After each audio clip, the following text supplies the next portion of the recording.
Hej, i dag skal vi lave et helt fantastisk look, som vi har set på New York Fashion Week fra Maybelline. Vi skal lave busket bryn, kontur og highlights og super lækker nude glowing skin. Gerne dække fine, små, røde ujævnheder, eller bare er der lidt rødmossethed eller lidt farvenuancer i huden. Og der bruger vi en concealer. Nu skal vi arbejde med det, der hedder kontur og highlights. Og det er i virkeligheden en meget nem måde at skulptere et ansigt. Det vil sige, at du kan forme dit ansigt med simple teknikker, men få et rigtig, rigtig stort resultat. Der er ligesom sådan en trekant, der ligger fra her og her. Og der er det sådan meget godt kendetegn på, hvor man lægger sin highline.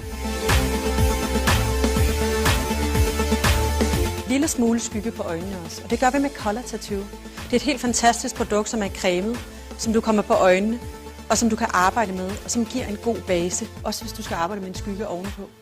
Nu mixer jeg en lille smule for Diamond Glow og en lille smule for Big Eyes.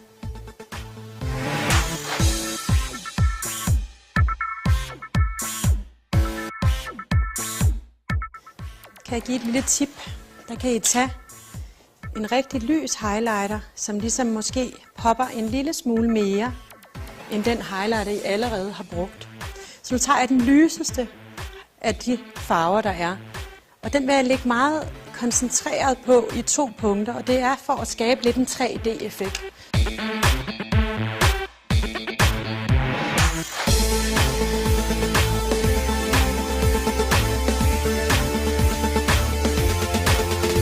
Jeg starter med at bruge en øjenbrynspind, ligesom bare for at fylde brynet en lille smule ud.